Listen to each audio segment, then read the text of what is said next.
ever felt wise beyond your years, but kind of haunted by it? Like you walk into a room and instantly feel the emotional weather, but you also know who's lying, who's pretending, and who's about to mentally collapse in the next 6 to 8 business days. That's not intuition. That's shadow INFJ wisdom. Not the soft, nurturing fairy therapist archetype people slap on INFJs. No, this is the deeper layer. The side you don't post about on Tumblr. The side that stares into people's souls, not to heal them, but to understand their darkness. So, let's find out if you're one of those rare INFJs operating from the shadow plane, where wisdom isn't just light. It's also precision, restraint, and sometimes calculated silence. This is 9 signs you possess shadow INFJ wisdom. And it's gonna get weird. Let's dive right in. All right, first on the list. You spot manipulation in seconds, but rarely call it out. You don't just sense manipulation. You clock it like it's a red alert flashing in the back of your skull. Tone shifts, micro expressions, awkward phrasing, suddenly too nice behavior. Yeah, you see it all. While most people are just enjoying the small talk, you're mentally reviewing the social CCTV footage, identifying inconsistencies like you're running an internal lie detection agency. And the crazy part, you don't say anything. You don't jump in, point the finger, or go full Sherlock Holmes in public. You just nod, smile, and let the show go on. Because here's the truth. Calling out manipulation in real time is often a waste of energy. People get defensive, the conversation derails, and somehow you end up looking like the dramatic one. So instead you log it, you take a mental screenshot, file it under, this will come back later, and move on like nothing happened. But internally, you're already 10 layers deep into the psychological blueprint of whoever you're dealing with. You've already predicted their next 3 moves, and you're just waiting to see if they'll play exactly how you expect. Spoiler, they usually do. Shadow INFJ wisdom isn't about being loud, it's about being precise. It's the quiet power of knowing exactly what's going on, but choosing when to act, or if to act at all. You know the difference between drama and danger. One deserves popcorn, the other deserves distance. And most people? They're walking around thinking they're pulling a fast one on you, while you're 3 plot twists ahead, sipping tea like a polite villain in a period drama. It's not that you're paranoid, it's that you've been right so many times. You've stopped doubting your instincts. You've learned that the biggest manipulators often smile the brightest, compliment the most, and act like your biggest fan, right up until they need something. And when that moment comes, you've already built your exit plan. That's the power of shadow INFJ wisdom. You don't just see through the mask. You know why they put it on in the first place. And next up, you question morality, including your own. Most people live in a moral coloring book. Good guys in white, bad guys in black, and maybe a few shades of gray for nuance. But you're in the oil painting section, mixing complex hues like a philosophical Bob Ross with a hint of existential dread. You don't just question the morality of others, you question your own, and not in a woe is me, I'm such a flawed little INFJ kind of way. No, you get surgical about it. You ask yourself the kinds of questions that would make most people uncomfortable. Like, did I help that person because I cared or because I liked how it made me look? Was that kindness or a low-key power move disguised as empathy? Shadow, INFJ, wisdom, means you're aware of your motives, painfully aware. It's not about guilt, it's about clarity. You've realized that being a good person isn't a fixed trait. It's a daily negotiation between your ideals and your instincts. You've had moments where you knew you could emotionally destroy someone and chose not to. Not because you're incapable, but because you've seen what that kind of power does when used carelessly. And let's be honest, you've imagined it. You've rehearsed comebacks in the shower that could vaporize egos. But Shadow Wisdom whispers, that's not strength, that's ego in a costume. You also don't pedestal your own beliefs. You've probably changed your mind about things you once believed deeply. Because growth isn't linear. It's messy, awkward, and full of inner debates where no one claps at the end. And that's real integrity. You don't cling to being right, you cling to being real. Even if it makes you question everything you thought you knew about yourself. So while everyone else is out here trying to be the good guy, you're in the back, quietly dismantling the entire idea of what good even means. And in a world obsessed with optics, your honesty, even when it's uncomfortable, is rare and wildly underrated. Thirdly, you're attracted to dark, flawed people, and you know why. Your taste in people? Let's just say it's not Pinterest board picnic date with golden retriever's energy. It's more emotional intensity with a dash of unresolved trauma. While everyone else is out here swiping right on stability, you're locking eyes with the walking enigma in the corner of the room, the one who looks like they've read Nietzsche and ghosted their last therapist. And here's the twist. You know they're a mess. You're not blind to the red flags. You've alphabetized them.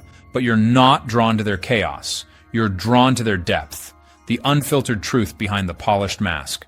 You want to understand what shaped them, what broke them, what still haunts them at 3 a.m. when the world is quiet and their guard is down. Because Shadow INFJ Wisdom doesn't seek perfection.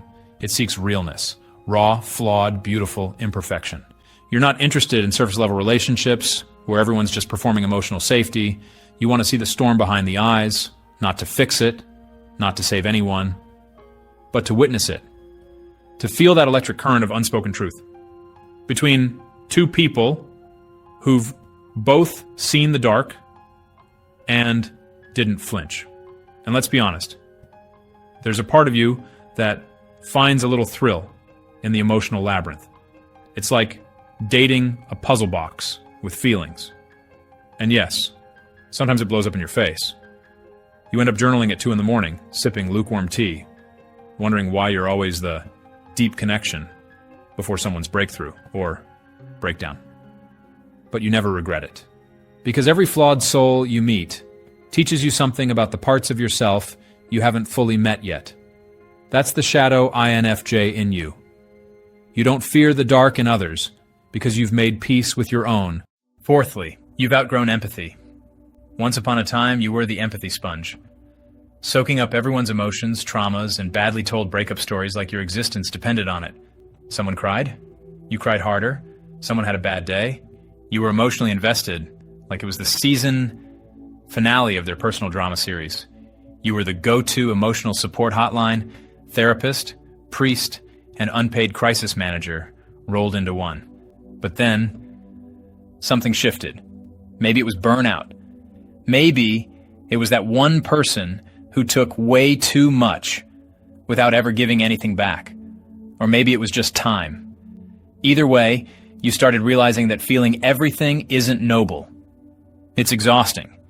And more importantly, it's unsustainable. Shadow INFJ Wisdom kicks in right about here and says, hey, maybe you don't need to absorb everyone's chaos to prove you're a good person. So you began drawing lines, not because you stopped caring, but because you started valuing your own energy.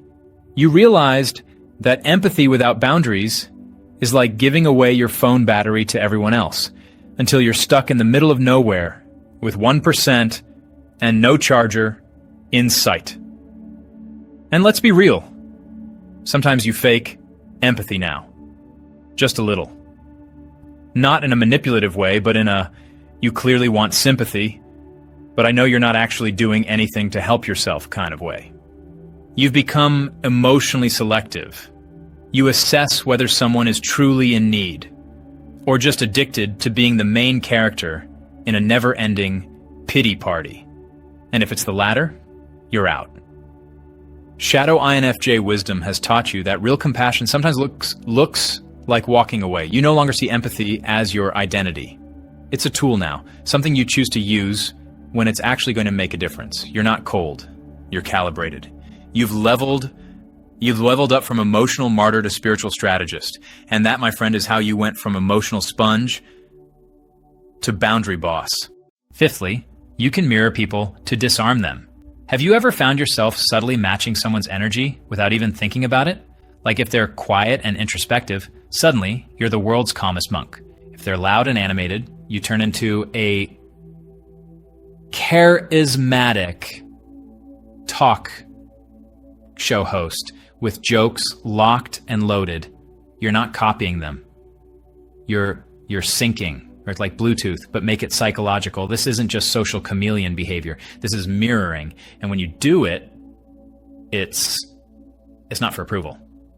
It's for intel.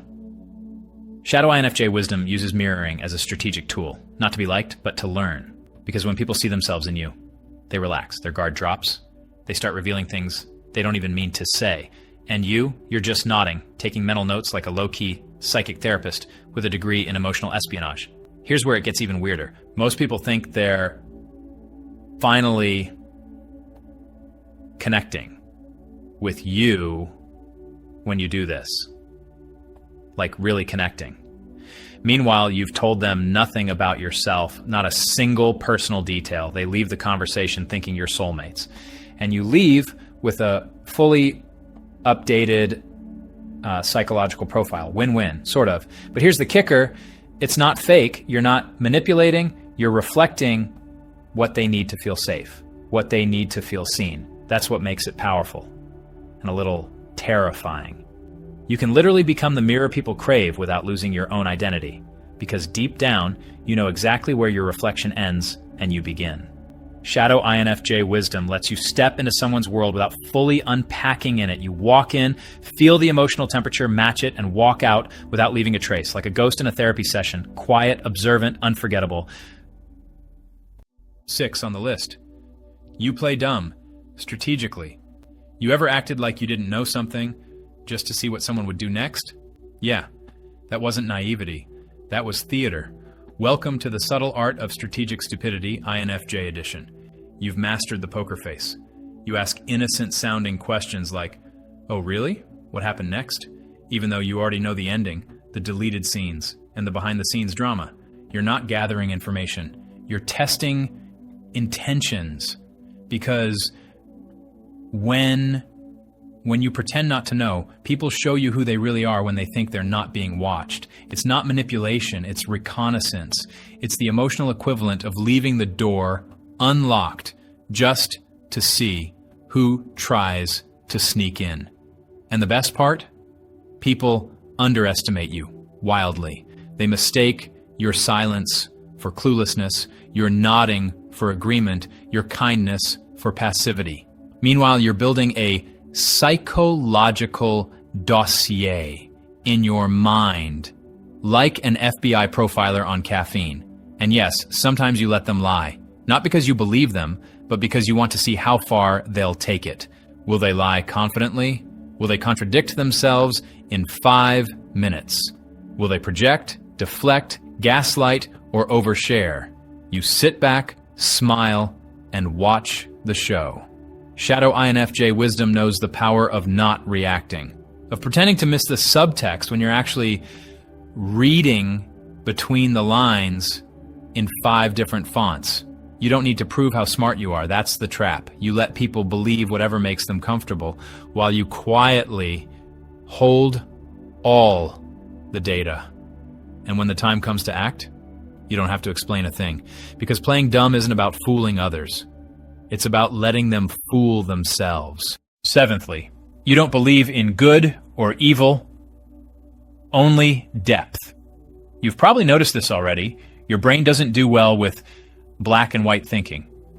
While most people are sorting the world into neat little boxes labeled good and evil, you're over here examining the texture of those boxes, asking why they were built, who benefits from them, and whether the labels even make sense in the first place. You don't see people as good or bad. You see them as complex, deep or shallow, evolving or stuck. That's your axis. Because you've met good people who hide behind politeness while doing damage with a smile, and you've met people labeled bad who show more raw honesty in 5 minutes than a saint does in 5 decades. And you clock both. Instantly. Shadow, INFJ Wisdom, doesn't seek moral purity. It seeks understanding. You don't flinch at darkness anymore because you've realized that everyone's carrying something messy. Some people just hide it better. And let's be real, a person who knows their flaws is 10 times more trustworthy than someone who's busy pretending they don't have any. You've stopped chasing the idea of being good, too. Because you've seen how people weaponize goodness, how it can become performative, ego-driven, even oppressive. Instead, you aim for integrity, nuance, truth. And sometimes that truth is uncomfortable, like realizing you had good intentions, but still caused harm, or that someone you love is kind to you, but cruel to others. These aren't easy realizations, but you sit with them anyway, because shadow wisdom knows that denial is more dangerous than darkness. You've learned that morality isn't a finish line, it's a mirror, and you look into it regularly, not to admire yourself, but to confront what's still lurking in the background. Because in your world, good and evil don't matter nearly as much as depth, and what someone's willing to face when the lights are off. Eighthly, you can walk away without closure. You used to chase closure like it was some kind of sacred final boss battle. You needed the conversation, the explanation, the why. You needed to tie the emotional story into a neat little bow, hand it to your subconscious, and say, okay, now we can move on. But now you walk quietly, completely, without fireworks, without texts that begin with, I just need to get this off my chest, and definitely without the awkward, drawn-out postmortem Zoom call where no one actually says what they mean. Because here's the evolution. Shadow INFJ wisdom has taught you that closure is often just a socially acceptable form of begging for validation, for accountability, for an ending that makes sense to your heart, even if it never made sense in real life. And you've outgrown that. You've learned to let the silence be the closure. You don't need someone to explain why they hurt you. You saw it in their patterns before they even knew they were doing it. You don't need the apology. You already analyzed their capacity for self-awareness and filed it under unlikely. You've stopped chasing endings because you realized most people can't even give you a coherent middle. It's not that you don't care, it's that you care correctly now. Shadow INFJ wisdom understands that some stories aren't meant to close. They're meant to be left open as reminders, as lessons, as raw pages that taught you how to write better chapters for yourself. You've let go of the fantasy where they wake up, apologize, grow, and finally see you. Because you already see yourself. So when the moment comes and the energy's off, or the respect disappears, or the connection quietly dies without ceremony, you don't beg. You don't explain. You don't reopen the wound for the sake of polite conversation. You just go. And that silence, that's not coldness. That's self-respect in its final evolved form. Last but not least, you're not afraid to be alone. You need it to stay powerful. Let's be clear. You don't just tolerate solitude. You thrive in it. While other people scramble to fill their calendars, drown out their thoughts with noise, and panic at the idea of being alone for 5 minutes, you treat solitude like sacred ground. Not because you're antisocial, not because you're broken, but because silence is where you reboot, where you realign, where your power comes back online, like a spiritual Wi-Fi connection. For most people, alone time feels like absence. To you, it's presence. It's the place where you finally hear your own thoughts without the static of the world, where your intuition gets louder, your clarity sharper, and your inner voice goes from whisper to sermon. You're not hiding from the world. You're stepping into the you that the world often drowns out. Shadow INFJ wisdom knows that solitude isn't isolation, it's calibration. Every time you retreat, you return stronger, smarter, more focused. People think you disappear, but the truth is you're training, refining, rewriting the script from the inside out. You don't run to the crowd to feel alive. You run to your cave to remember who you are. And the wild part? You're not even lonely. Loneliness happens when you crave others and feel their absence. You feel most present when you're alone. Reading, thinking, dreaming, overanalyzing hypothetical conversations you'll probably never have, and emotionally preparing for scenarios that will never happen but somehow still feel real. You need solitude, like others need caffeine. It's not optional. It's maintenance, a tune-up for the soul. Shadow INFJ wisdom has taught you that the more connected you are to yourself, the less you chase connection with people who can't meet you there. You've learned that inner peace is louder than any room full of half-hearted company. And while people might not understand how you can go days, weeks, sometimes even months, enjoying your own company, they don't realize that being alone is the one place you're never performing. You're just being. And in that space, you're not just recharging. You're becoming unstoppable. So, do you recognize these signs? Because if even a few of these hit home, you're not just an INFJ. You're walking the shadow path where wisdom isn't soft, it's sharp, subtle, and sometimes a little terrifying. But here's the twist. It's not darkness for the sake of it. It's darkness used as a tool, a mirror, a map. So next time someone calls you intense, mysterious, or a little too much, smile. Because shadow INFJ wisdom doesn't need to explain itself. It already knows